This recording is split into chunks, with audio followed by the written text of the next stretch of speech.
नमस्कार, मैं अनन्या सहाय India city live की तरफ से आप सभी का स्वागत करती हूँ।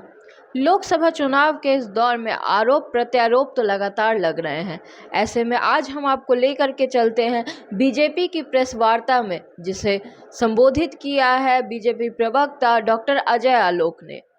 अजय आलोक ने सीधे सीधे जो हमला बोला है वो है तेजस्वी यादव और लालू परिवार।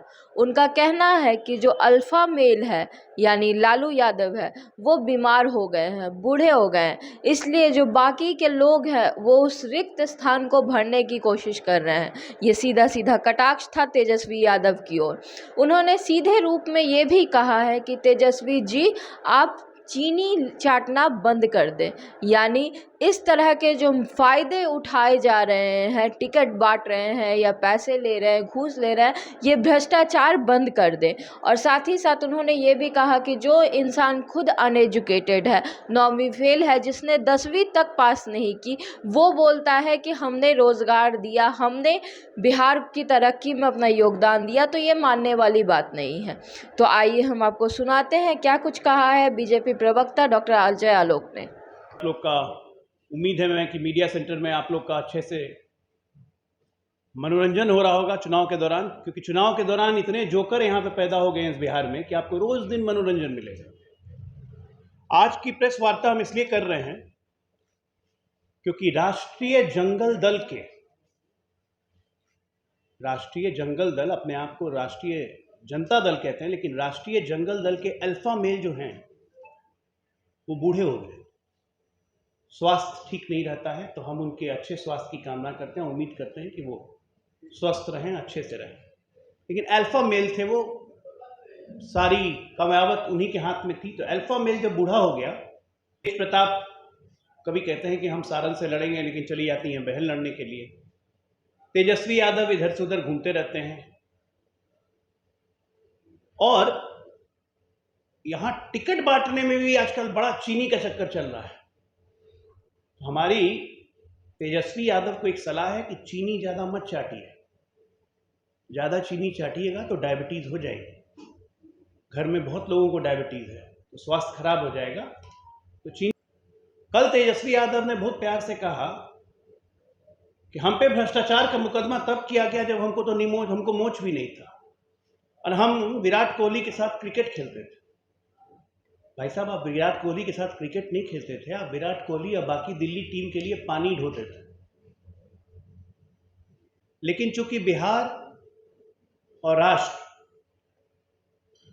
उम्मीद करता है कि उसका नेता सुसज्जित विचारों से सज्जित हो, एक पढ़ा लिखा हो, जिसमें एक दृष्टि हो, एक विजन हो, और ऐसे नेता जब लोकतंत्र में आते हैं तो ऐसे ऐसे लोकतंत्र की महिमा बढ़ती है। बिहार ने श्री कृष्ण बाबू के समय से जयप्रकाश नारायण से लेकर कर्पूरी ठाकुर से लेकर नीतीश कुमार जो खुद इंजीनियर हैं से लेकर सुशील मोदी से लेकर एक से एक विद्वान नेता देखे हैं। लेकिन हमारे लिए बहुत शर्म की बात है कि हमारा नेता प्रतिपक्ष 9वीं फेल है, मौका मिलने पे भी 10वीं 12वीं नहीं किया और बात करते हैं कि गारंटी हम देते हैं, रोजगार हम देंगे। तो मैं रखना चाहता हूं कि 29 साल की उम्र में इसी तेजस्वी यादव ने 5 मकान, 47 जमीन सहित कुल 52 संपत्ति के मालिक बन गए। उन चौधरी तमाम लोगों की जमीनें और मकान ये ले चुके हैं। कहां से आया इतनी संपत्ति? ईडी ने जो इनकी संपत्ति जब्त की थी उसकी लिस्ट ये, property details of Tejashwi Yadav. अब ये भी गलत है, ऑफिशियल रिकॉर्ड में है ये, और उसके बाद ये आदमी कहता है कि मुझे फंसाया जा रहा है। उसके बाद 16 कट्ठा, उसके फुलवारी शरीफ में 8 कट्ठा, 1 बीघा फुलवारी शरीफ, 1 बीघा पटना फुलवारी शरीफ, इतनी जमीन है। और तेजस्वी यादव नहीं, तरुण यादव, तेजस्वी यादव और तेज प्रताप यादव, मतलब पूरा का पूरा खानदान चोरी के आकंठ में डूबा हुआ है और गारंटी देता है यहां पे नौकरी और रोजगार की। कौन सा आज भी मगरू कहता है कि हमारी जमीन दे दो। बिहार को मजाक का विषय बना दिया है इस लालू परिवार ने पिछले 30 वर्षों से। आज जब हम बात करते हैं, प्रधानमंत्री बात करते हैं गारंटी की, तो उसमें एक आदमी उसके आता कहता है गारंटी नहीं है, हमारा चाइनीज माल है। प्रधानमंत्री, शर्म नहीं आती है?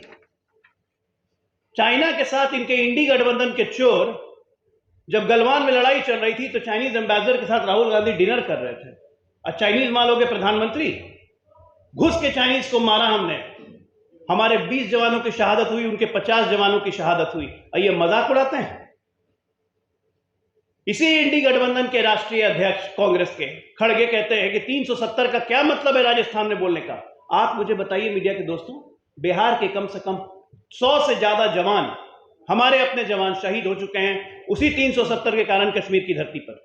तो बिहार के लोगों का 370 से मतलब नहीं है। ना ये राष्ट्र समझते हैं, ना ये प्रदेश समझते हैं। इनके लिए सिर्फ एक मतलब है, भ्रष्टाचार करो, सत्ता में रहो, पैसा बनाए रखो और भ्रष्टाचारी को बचाओ। सिंडिकेट बना लिया है टोटल।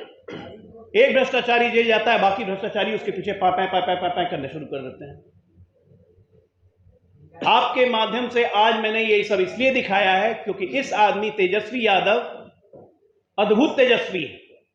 बिना पढ़े लिखे इस आदमी को इतना ज्ञान आ गया कि काम के बदले जमीन कैसे लेना है, काम के बदले पैसा कैसे लेना है, कोई किसी का नहीं है। इनको बिहार से ना मतलब है, ना इनको देश से मतलब है। लेकिन आपके माध्यम से जनता के पास ये जाना चाहिए कि जो कहते थे कि जब मैं नीमुछिया था तब इतनी संपत्ति है, तो भैया नीमुछिया के पास इतनी संपत्ति कहां आ गई? जो आज मॉल के बेसमेंट के लिए जमीन खुदाई गई और उसकी मिट्टी को डाल दिया गया जू में, 1 करोड़ वहां से भी खा लिया। मंत्री थे इनके बड़े भाई तेज प्रताप यादव। इनोवेशन है करप्शन का, आइडिया निकाल निकाल के चोरी करते हैं। तो ऐसे चोरों के परिवार को, बिहार की जनता को जानना बहुत जरूरी है कि आकंठ भ्रष्टाचार में ऊपर से नीचे तक डूबे हुए व्यक्ति न बिहार का भला कर सकते हैं, न देश का भला कर सकते हैं। लोकसभा चुनाव इनके लिए सिर्फ पैसा अर्जित करने का जरिया बन गया है। चीनी चाट रहे हैं, तो मैं उम्मीद करता हूं कि चीनी कम चाटे, नहीं तो डायबिटीज हो जाएगा। धन्यवाद।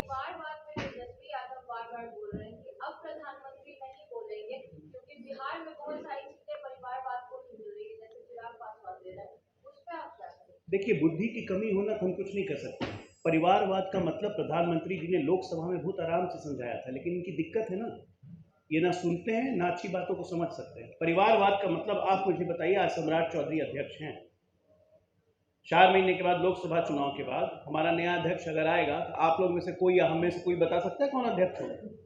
नहीं बता सकता है। लालू यादव के बाद कौन अध्यक्ष होगा बता सकती है ना? अल्फा मेल जब बूढ़ा हट जाएंगे तो कौन अध्यक्ष होगा बता सकती हैं? कांग्रेस में कौन अध्यक्ष होगा, किसकी मर्जी से होगा बता सकती है? समाजवादी पार्टी में अखिलेश यादव के बाद उनकी बेटी ही अध्यक्ष बनेगी, आप बता सकती है? परिवारवाद का मतलब ये है कि सत्ता एक परिवार के हाथ में आ जाए, उसी की मर्जी से अध्यक्ष और वही मुख्यमंत्री, वही परिवार सत्ता का संचालन करेगा। ये है परिवारवाद।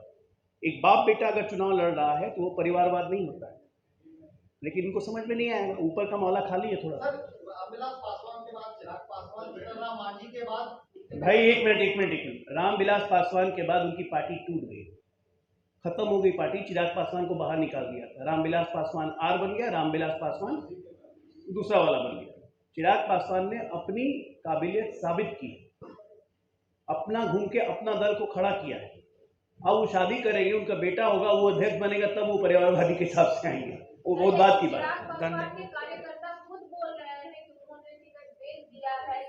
देखिए, ऐसा है कि चुनाव में इस तरह की बातें चलती हैं, वो हमारे घटक दल है, मुझे लगता है हमसे बेहतर वही एक्सप्लेन करेंगे। तो जैसा कि आपने सुना, अजय आलोक की बातों में साफ साफ तौर पर बीजेपी की ओर से भ्रष्टाचार का इल्ज़ाम लग रहा था लालू परिवार पे। और जब पत्रकारों ने उनसे बात करते हुए ये पूछा कि क्या परिवारवाद बीजेपी में नहीं चल रहा, क्या चिराग पासवान भी इसका शिकार नहीं है? रामविलास पासवान के बाद उनके बेटे चिराग पासवान हैं और चिराग पासवान द्वारा ही टिकट बांट दिया गया है अपनों में ही। तो उस पर उनका जो जवाब आया है वो ये है कि परिवारवाद की जो परिभाषा प्रधानमंत्री नरेंद्र मोदी ने बताई है वो लालू परिवार को लेकर के अलग है और चिराग पासवान के परिवार को लेकर के अलग है। सम्राट चौधरी के बाद बीजेपी में अध्यक्ष कौन बनेगा ये कोई नहीं जानता, लेकिन लालू यादव के बाद अगर कोई अध्यक्ष बनेगा तो वो तेजस्वी यादव बनेंगे, ये हम लोग जानते हैं। तो ये परिवारवाद की परिभाषा बीजेपी द्वारा दी गई है। अब ये कितनी सही है और कितनी गलत, इसका जवाब तो तेजस्वी यादव और लालू परिवार ही दे सकते हैं। तो ऐसी ही तमाम खबरों को हम आप तक पहुंचाते रहेंगे। आप देखते रहिए इंडिया सिटी लाइव।